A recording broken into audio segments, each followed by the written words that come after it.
Hey Aries, what's up? This is G with All Astrology, and I am going to give you some messages for November of 2019. So we're going to go over the 1111 for you. I'm going to tell you where it happens, in what area of your life it happens in, and I'm also going to talk about the big uh, cosmic download of information that we get on the 23rd of November. So this month, I'm going to touch on the 1111, the 1112, which is a full moon in Taurus, and then we're going to kind of dip into the 1123, which is the consciousness of God coming into your mind. That's just crazy. Can you grasp that? But I don't think that's far-fetched for you, Aries, because of the fact of where these happen in your chart. They're happening in your locations of, first of all, your metaphysical house. Scorpio is in your 8th house, and that would be you. The 8th house is the penetrating house. It penetrates beyond the physical realm. Well, when we have the sun and Mercury lining up, and we have all those other beautiful aspects that I spoke about in the other videos, I'll put the link. I'll put the link below your video. You should watch those. Those will explain, on a grander scale, what that all looks like and what it's going to feel like and what it's all about. And in general, for you, in particular, I will say this for you, Aries, that when it comes to the 11th and the 12th, and the fact that these happen in that other house, that other worldly home, it happens in the place of deep bonding. It happens in a metaphysical house. It's the house of the Scorpio. It's the house of the investigator. It's the house of, I want to know more and I want to keep digging. Okay. And I can dig beyond the material and the physical realm. I can touch the hand of spirit, so to speak. It's this, I can go beyond and definitely with ease touch the astral realm. I can get information. The only thing I would recommend at that time for you is to just, some people are suggesting it'd be a great day to meditate, to sit down.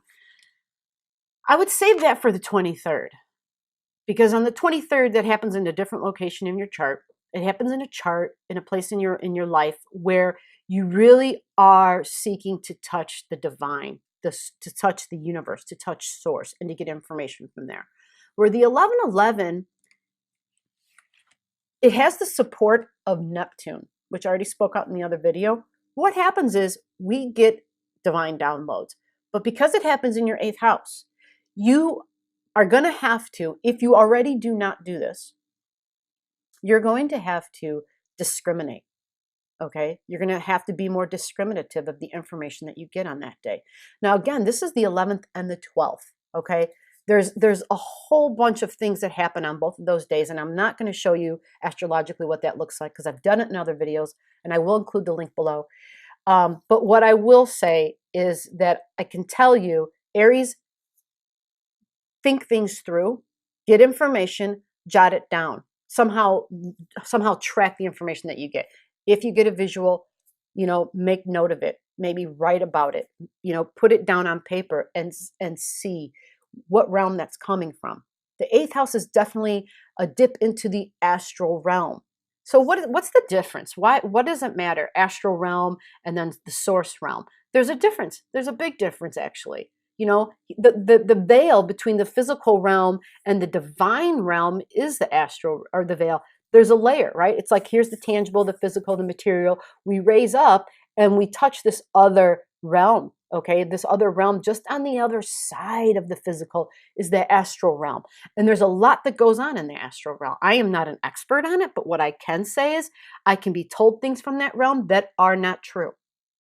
And so it takes a lot of troubleshooting. It takes a lot of practice. It takes a lot of work to work in that realm. That's why people get guides. They set up guides so that the guides can help them to basically navigate the waters of the astral realm, to decipher the difference between, is this fact or crap? Is this good information coming in, or is this just fear-based information coming in? Okay, because that area of your house has a lot to do with below the surface past life stuff as well.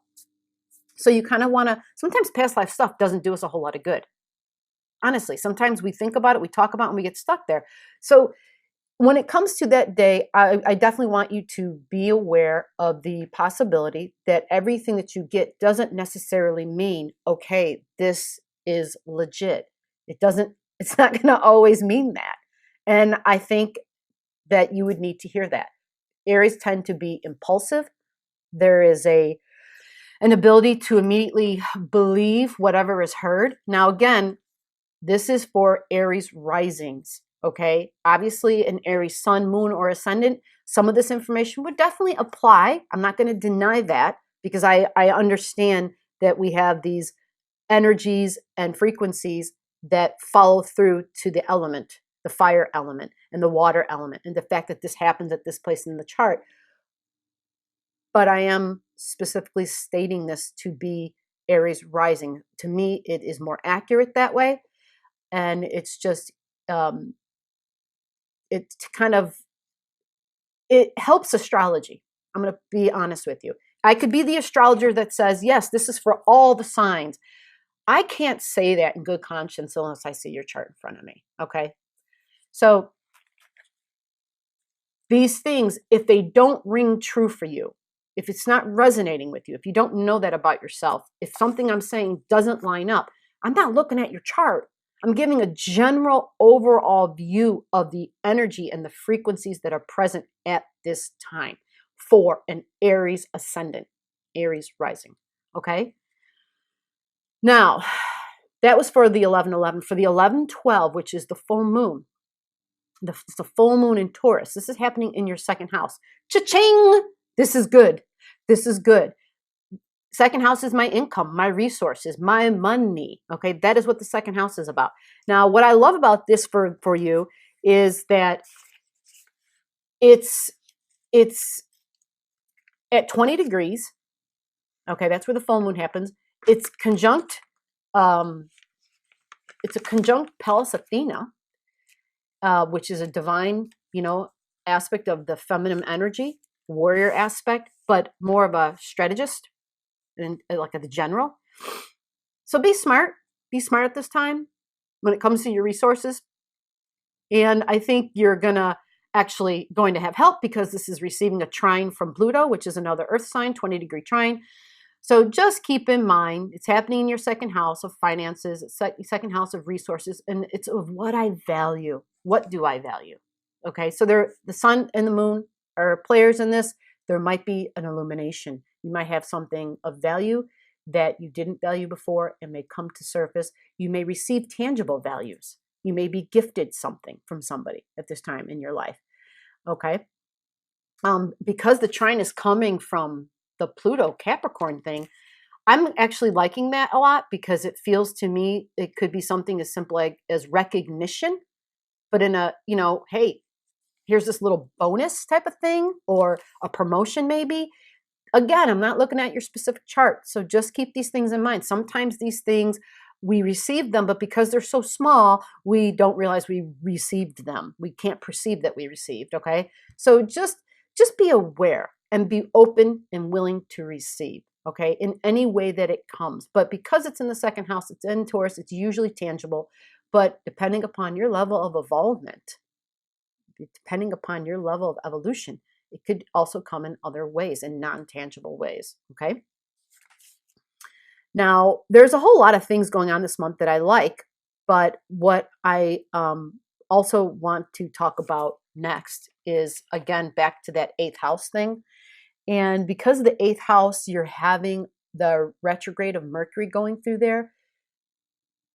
That is all about, in a tangible way, not just your resources, but others' resources. If you have a partner or if you share resources with somebody, like Miss A and I were business partners. Okay, so the 8th house would be, that's what we're doing. We're doing something that involves us merging and sharing resources. And so business partnerships are going to be a factor in this. Also could be a marriage. Whatever way in your life you share resources with somebody, because of the Mercury retrogrades going on there, you do not want to take any sort of actions or make any decisions until the 21st, until Mercury shows itself. It doesn't mean that you're hexed until then. It doesn't mean any crazy shit like that. All it means is that you're going to have a nice, beautiful, crisp, clear understanding. You're going to get information on the 21st. It could be a day after, though, or a couple days. I mean, depends on your chart, depends on you, right? Depends on what's going on else in your life. But the energy has a great inclination to have information that would give clarity in this area in your life. Okay.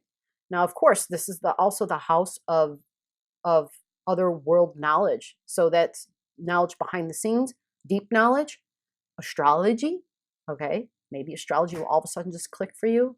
Something like that, It's a desire to want to know more, the desire to dive deep and to get more information. After the 21st, though, okay, is when the sun and Mercury, is when Mercury goes visible, it goes direct, and it becomes visible. Mercury's being born in that house. And so this sets up a nice cycle of time where clarity will be yours. Now let's move to the 23rd. At the 23rd is when you're going to have a big conjunction in your house of, so this is what I was talking about earlier in your reading. The 9th house is about my beliefs, my deep beliefs. It's about religion. It's about philosophy. It's also traveling far distances. It's also foreigners, but it's the house of wisdom. It is the house that is definitely connected to the source and to God, whatever you want to call your source, the universe, whatever you want to call that. And because you're having 3 planets there that are going to be together, this is located at 27 degrees in Sagittarius, and this happens in your house of beliefs. So it's almost as though either you connect with someone who's going to give you higher learning, higher knowledge, because that's what the 9th house is about, wisdom, higher knowledge, learning, beliefs, opinions, long journeys, right? Foreigners. So all those things I just listed, there's a gift in some way. You're somehow given something. Maybe you're given an opportunity to learn more, given an opportunity to travel long distance for a learning experience, although that would be a learning experience. Dealing with another culture would be a learning experience. You figure out how this fits into your life, okay? Figure out logically, okay, do I travel? Some people don't like to travel, right? So maybe it's just about learning long distance. Well, could long distance learning be something like doing classes on the internet, dealing with foreigners, right? Maybe, right? The internet, that's the beauty of the internet. We can connect with people in other countries. Learning, a guru, religion, philosophy on life. These are all 9th house things. Maybe you come upon a teacher. Maybe you become a teacher. You see how that works? Hold on. Okay, Aries, so the 9th house, remember, higher learning, long distance journeys. This could definitely have something to do with receiving information from source, okay?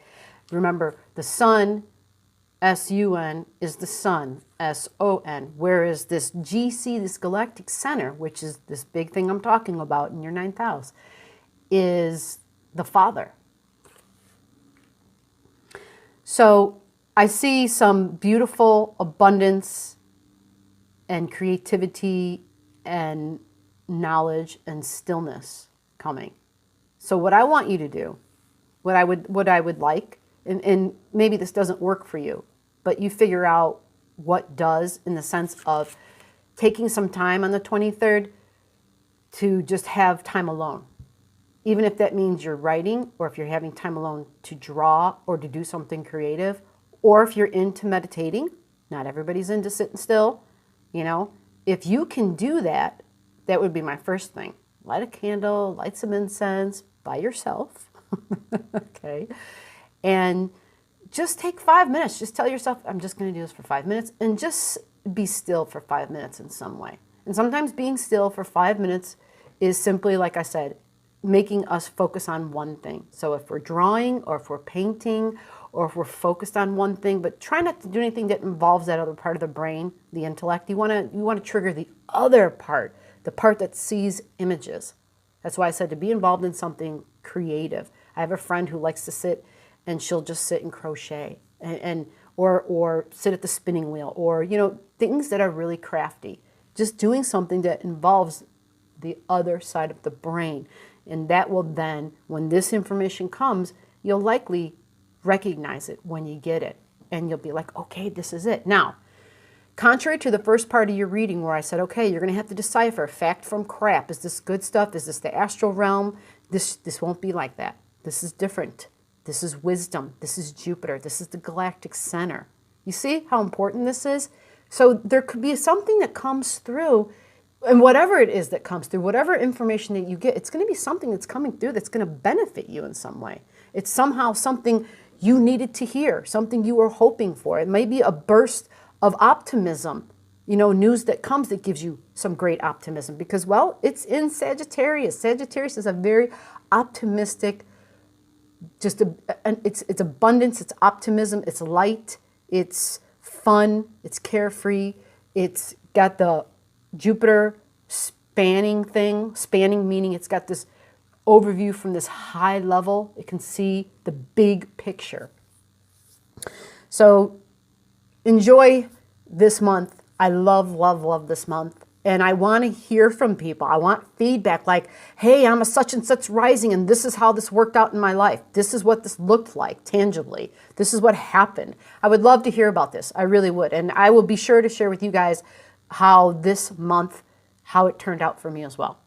So until the next video, till the next time, stay good, stay cool, stay calm and relax in life. It's all astrology.